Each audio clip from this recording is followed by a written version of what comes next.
Welcome back to another episode. Today we're going to take a closer look at Nvidia, and the company had a great day. We can see, I believe this is the highest closing we've seen so far at 1,164, and we do have the stock split, I believe, happening this week, if I'm correct.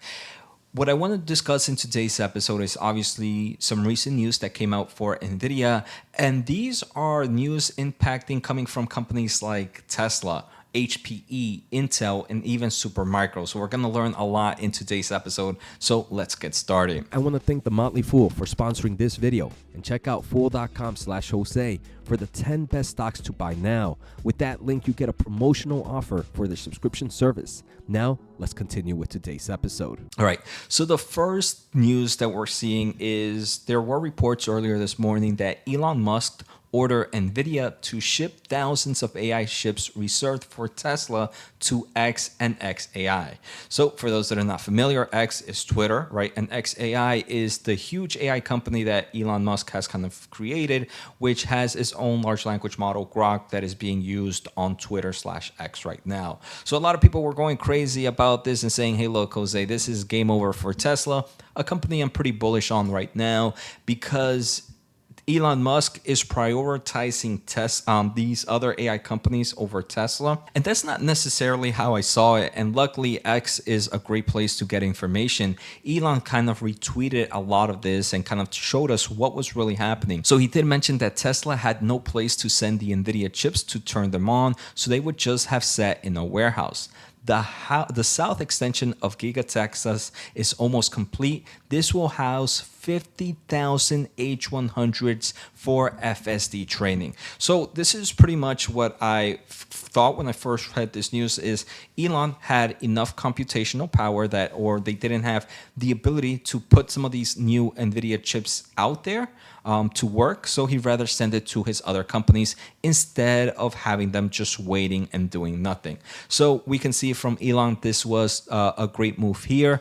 So overall, I'm not that, as a Tesla shareholder, I wouldn't be worried at all. As an Nvidia shareholder, me hearing, hey, look, this is a company that has a 50,000 H100 GPU cluster. This is the highest I personally have seen live right now. And over here, Elon mentions that he can't overstate the difficulty of making 50,000 H100 train as a coherent system.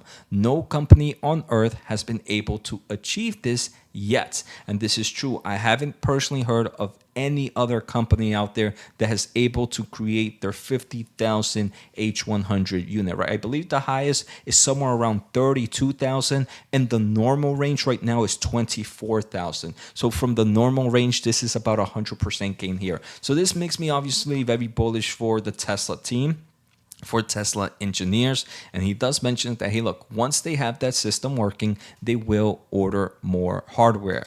We also see that Elon mentioned that, hey, look, during this our previous earnings, he mentioned that about $10 billion was going to be spent on AI related expenditures. His best guess right now believes that about $3 to $4 billion is just going to be used on Nvidia's AI solutions. I think that's insane, where 30-40% of your AI investments are going to one company. I also believe that this was a smart move from Elon Musk by making these huge orders. Some people might be saying, hey, Jose, look, isn't it dumb that Elon maybe purchased too many AI chips? Isn't this bad news? In my opinion, I think Elon's thinking a few steps ahead. And if I was the CEO, this is how I would think it. I don't know if this is his thought process, but we have heard that Nvidia is prioritizing big orders for the current units, and also if you are a big purchaser of the H100 or the H200,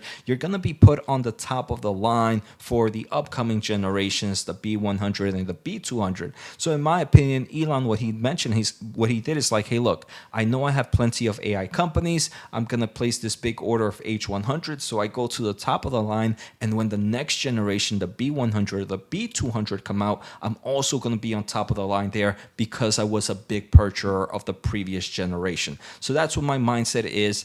Like I mentioned, this is bullish for Nvidia. It showcases how big companies are investing huge amount of investments. And this is just one company, right? Tesla. There's so many AI companies out there, so many cloud server providers, so many startups, so many countries that are building AI companies that this, in my opinion, showcases the overall growth opportunity here for Nvidia. Before we go any further, we are now on the road to 50,000 subscribers by the end of the year. Thank you all for the crazy support. So if you haven't and are enjoying the content, make sure to hit the thumbs up and the subscribe button. Finally, if you want to support the channel a little bit more, make sure to check out my special offer at fool.com/Jose. Now back to today's episode. So that's kind of the first news I want to take a closer look at. The next, we do have other analysts that came out today. I do believe yesterday we talked about one, but Mizuho Securities adjusted their price target on Nvidia to $1,275 from $1,180. So a small bump up here, and we can see that obviously is a nice $100 price from where the stock is at right now. Like you guys know me, I don't really care much about analysts, but I know some of you guys do. So I just want to keep you guys updated. Overall, in the short term, anything can happen with Nvidia company, with the overall stock. I do believe sometimes the market gives us great buying opportunities. In the long term, I believe Nvidia will continue to dominate this space. Now, talking about dominating the space, we did have a huge, not a huge company, but an interesting company, HPE, Hewlett Packard Enterprise, report earnings today, and the stock is up over 15% after reporting earnings. For those that are not familiar, HPE is a big player, not a big player, it's a player in providing AI servers. And they did mention during the earnings call that they have strong sales on AI servers, they have huge demand, and they have a huge backlog. So obviously we talked about it in yesterday's episode, right, where there's companies building 100,000 GPU clusters, when there's the potential of, in the upcoming years, we might see even 1 million GPU cluster data centers. Obviously, that means a lot and a lot of demand for rack providers. So HPE can definitely benefit. Supermicro is another one, and Dell Technologies is another one. But like I mentioned in the past, me personally, I'm not gonna buy all these companies when I wouldn't mind just owning Nvidia, because all these players right there are gonna fight for the competition of that server space. So I'm not obviously I see the growth opportunity here, but I'm not gonna go rushing out there buying the next Supermicro, or buying HP. I'm not saying I'm never gonna buy them, but for right now, I'll gladly stay off this and just focus on Nvidia. But let me know your thoughts below. Talking about Supermicro, right now, Supermicro CEO should be having a Computex keynote. This might kind of create some excitement for the stock tomorrow. Personally, like I mentioned, I share my thoughts in Supermicro. We do see that there's a special guest here, Jensen Huang, obviously the big CEO of Nvidia, is going to be there. So maybe we can hear and see some nice price actions for those Supermicro shareholders, as we do know that Supermicro stock has kind of seen a bit of a slowdown from its year-to-date high. The stock is down roughly 35%, sitting at 771, where it had a 52-week high of roughly $1,200. So, like I mentioned, ones to keep a closer eye on. I'll probably do a video later this week on the Computex event if they showcase anything pretty interesting. Now, the final company we're going to take a closer look at is Intel Corporation, aka your favorite semiconductor company.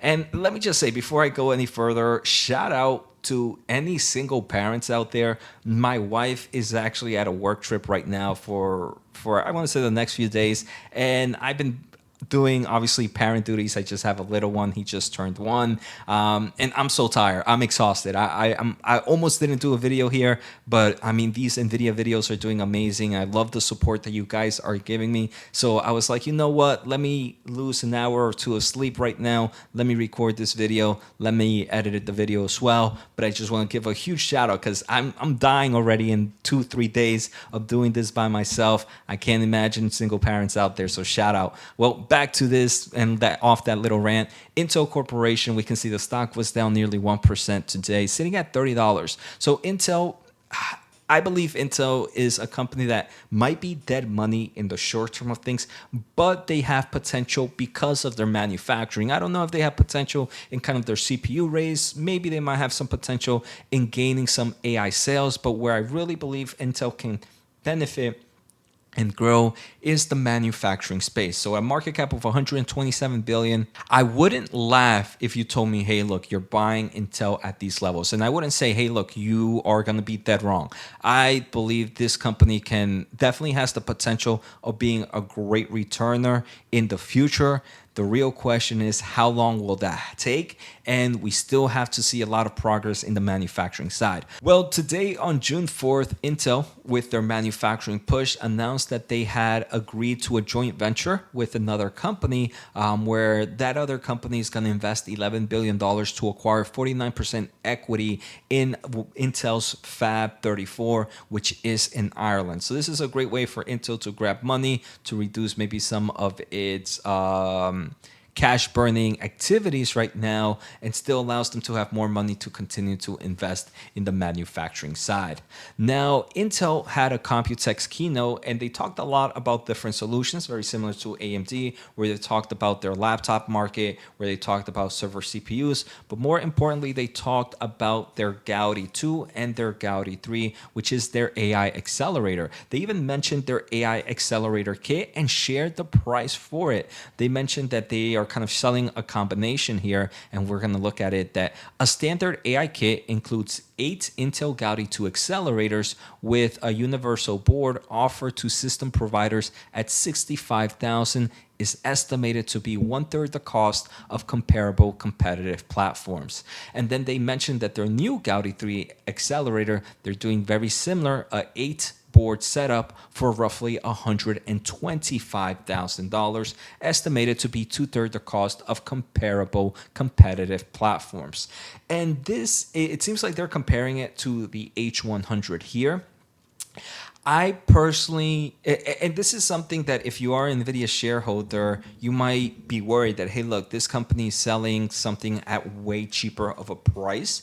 And that's not necessarily the case, right? NVIDIA has mentioned it in the past. NVIDIA CEO has mentioned it, that it's no longer just the price of the hardware itself, but the price of total cost of ownership of everything else that NVIDIA provides, right? So you might be paying more for the platform at an upfront cost from NVIDIA, but the speed that you're going to get it, the performance you're going to get is better. The software solutions you're going to get are way better. And all that is going to help reduce the total cost of ownership. So maybe your initial cost is heavy, but in the long term of things, NVIDIA probably, and is very confident that they are the cheaper choice. So later this week, I might do an episode on Intel's Computex, because they do talk a lot about the different AI solutions that they have. So that's all I have for today's episode. I hope everybody enjoyed it. We are seeing some nice green days here on NVIDIA prior to the overall stock split that should be happening in the next few days. Overall, the stock market can obviously be weird. Even if we get some red days, I'm still going to continue with these new videos, and I'm still going to be bullish on NVIDIA for the long term. So take care, have a good day, and see you all next time.